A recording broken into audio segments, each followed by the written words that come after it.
ஓம் சாந்தி. B.K. Surajbhai அவர்களின் தாரணை வகுப்பு நவம்பர் 13, 2025. ஒரு இடத்தின் அதிர்வலைகள் அழகாக இருக்குமென்றால், மேலும் நமது மனநிலை நன்றாக இருக்குமென்றால், நாம் மிகுந்த சக்திசாலியாக அனுபவம் செய்கிறோம். நாம் காரியங்களை செய்யும் சக்தியானது பன்மடங்கு அதிகரித்து விடுகிறது.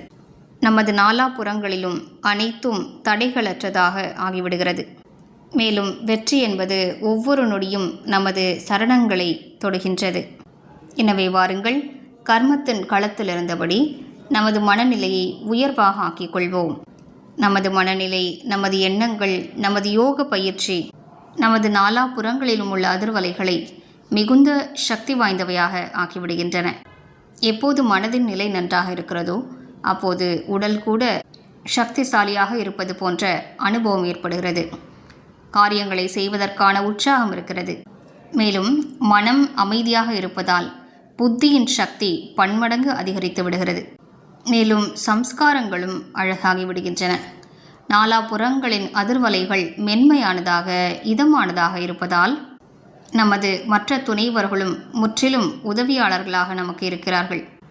எனவே குடும்பங்களில் யார் பிரச்சனைகளை எதிர்கொள்ள வேண்டியிருக்கின்றனவோ, யாருக்கு உறவினர்கள் எதிர்ப்பு தெரிவிக்கிறார்களோ, ஒவ்வொரு அடியிலும் யாருக்கு பிரச்சனைகள் இருக்கின்றனவோ அவர்களது மனநிலை சரியில்லை என்பதை அவர்கள் உணர வேண்டும். அவர்களது சிந்தனைகள் எதிர்மறையாக இருக்கின்றன, அவர்களது கண்ணோட்டம் எதிர்மறையாக இருக்கிறது, அல்லது அவர்களது நடவடிக்கைகள் அந்த சூழலையே பாரம் நிறைந்ததாக ஆக்கிவிடுகிறது. இவை அனைத்திலும் மாற்றத்தை கொண்டு வர வேண்டும். நம்மை சுற்றி என்னவெல்லாம் நிகழ்ந்து கொண்டிருக்கின்றனவோ அவற்றிற்கு நாம் பொறுப்பானவர்களாவோம். எனவே நாம் உயர்ந்தவர்களாக ஆவோம். நம்மை சுற்றி நாலாபுறங்களிலும் நல்லதொரு சூழலை உருவாக்குவோம். அதன் விளைவு மிக நன்றாக இருக்க வேண்டும்.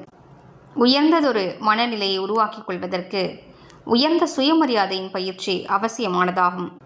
சுயமரியாதை உயர்ந்ததாக இருக்குமானால் சூழ்நிலைகள் ஒன்றுமே இல்லை. சுயமரியாதை உயர்ந்ததாக இருக்குமென்றால் நம் மனநிலை உயர்ந்ததாக இருக்கும். நாம் சுயமரியாதை நிறைந்தவராக இருந்தாலே மிக உயர்ந்தவராக இருப்போம். நமது ஆன்மீக நிலை மிக உயர்ந்ததாக ஆகிவிடுகிறது. அப்போது அனைத்தும் சரியாகிவிடும். எதுவுமே நமக்கு பெரிதாக தென்படாது. எதுவுமே நம்மை பாதிக்க முடியாது.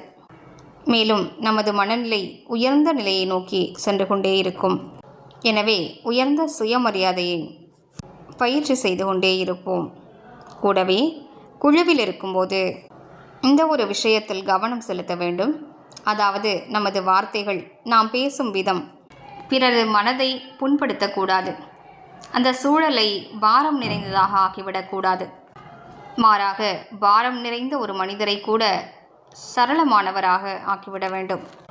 பாரம் நிறைந்த ஒரு சூழலை மகிழ்ச்சி நிறைந்ததாக ஆக்கிவிடக்கூடியதாக இருக்க வேண்டும். நாம் இந்த கலையை வளர்த்து கொள்வோம். எப்படிப்பட்ட சூழலையும் நல்ல வார்த்தைகளை பேசி நல்ல சூழலாக நாம் மாற்றிவிட வேண்டும். அவ்வாறு செய்வோமானால் வாழ்க்கையில் பல பிரச்சனைகள் சுலபமாக முடிவடைந்துவிடும். இதனை நான் ஒரு மகான் ஆத்மா என்ற சுயமரியாதை பயிற்சியில் இருந்து தொடங்குவோம். எனது பிறவியே உயர்ந்த காரியங்களை செய்வதற்காகவே ஏற்பட்டிருக்கிறது. நான் இந்த உலகில் சுகம் மற்றும் அமைதியின் ராஜ்யத்தை படைப்பதற்காகவே அவதரித்திருக்கின்றேன். இங்கிருந்து நமது சுகமான யாத்திரை தொடங்கிவிடும். நாம் தேவகுலத்தின் மகான் ஆத்மாக்களாவோம்.